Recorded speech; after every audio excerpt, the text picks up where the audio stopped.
All right, all right, all right, all right. Happy Wednesday, and welcome to another episode of The Breakdown with your girl, Marcy. I'm super excited. I feel like I haven't seen you guys in like a whopping 7 days. I missed you because, again, we're family. I miss us talking and understanding each other and finding out what's going on in this beautiful world and how do we fit and make impact. With that being said, if you missed last week, you can go ahead and check it on the channel of finding out what is your purpose. But for my people who know what their purpose is and still trying to take the steps and figure out what's the next here and the next there, I got you. Because in the words of Hamlet, to be or not to be, then the remix for Marcy is my purpose. How do I walk it in it? Henceforth, there and beyond.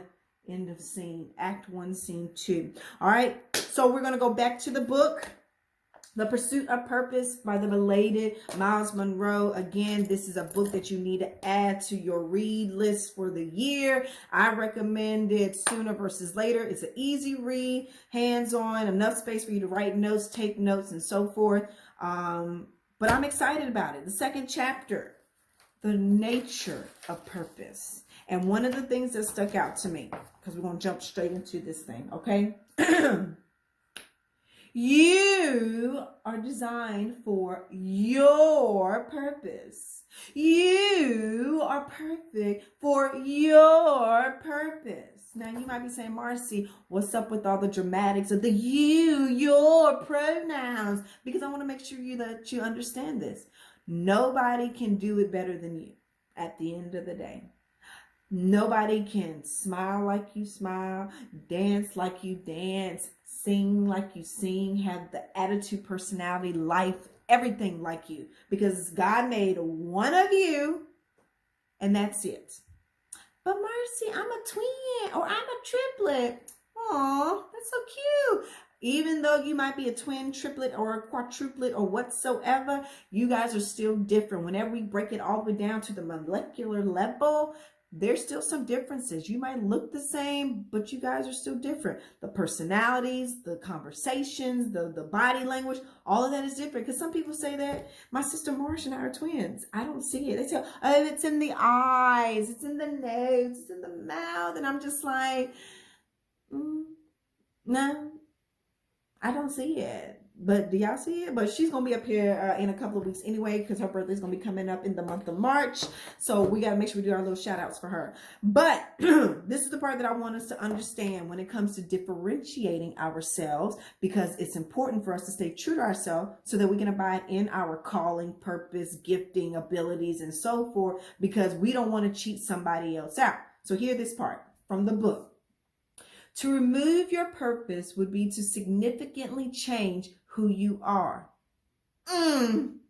Because your purpose both informs and reveals your nature and your responsibilities. Yeah, that big R word, responsibilities, because you do have them. Everything you naturally have and inherently are is necessary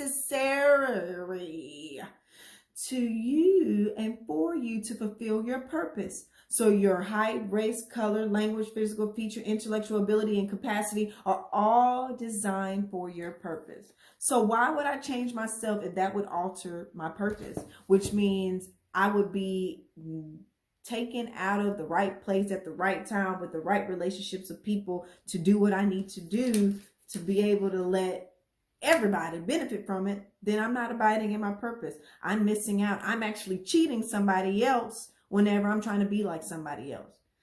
In the words of my mama, Sandra McCoy, stay in your lane, because your lane is the best lane. Because when you try to cross over into somebody else's, that's how you get into an accident. That's why she hates driving in Atlanta. But don't tell her I said that part. Hallelujah. Thank you, Jesus.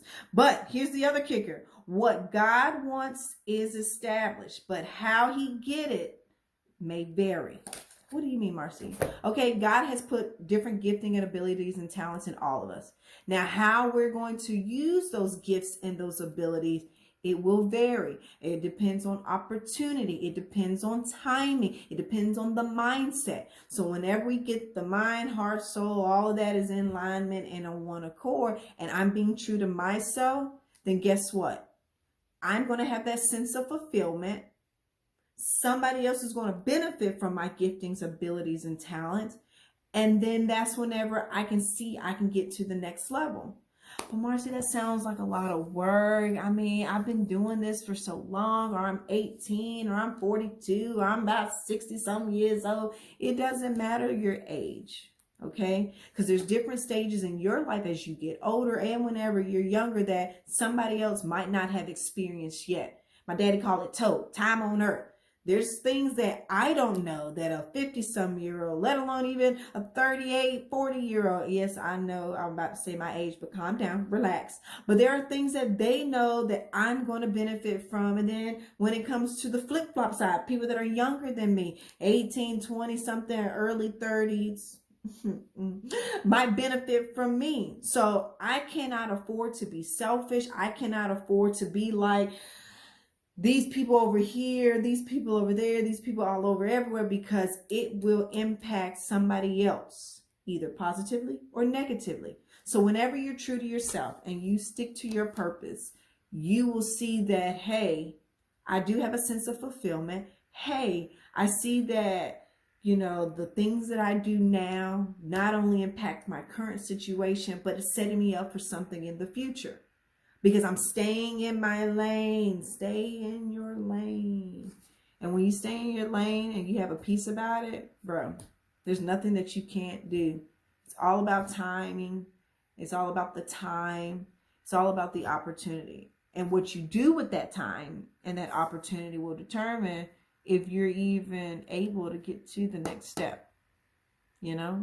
It's just like, what's it called? Like in grade school, y'all remember EOGs, EOCs, and everything else in between. I used to work in the school system, and Lord, I thank you that life is over. But God bless all my teachers. Y'all are doing a wonderful job, especially in the midst of this pandemic. But if a child does not pass the EOGs, EOCs, are they allowed to go to the next grade level? No, because they're not mentally equipped. They're not mentally ready to handle the next steps, because everything feeds off of what you learned before. And that's the same thing when it comes to your purpose, okay? And the nature of it. When you're true to yourself and you're learning from your experiences and even experiences from other people that they took the time to invest in you, hey, that means you can move to the next level. That means you're abiding in your calling and you're now staying on track to see what's the next step for you. So it's never about what you see here and now, but what you do now will determine what happens on your tomorrows. And your tomorrows could be a week, could be a month, it could be a year. It just all depends on your attitude. So until next time, stay in your lane. Don't try to be like someone else, because at the end of the day, there's only one of you. One. And you are perfect the way you are, as long as you stay true to yourself. Don't try to be like somebody else. Stick to what you know best, which is you. Okay? But until next time, oh my goodness, time is up. I love you bunches, smooches, and I will see you next week.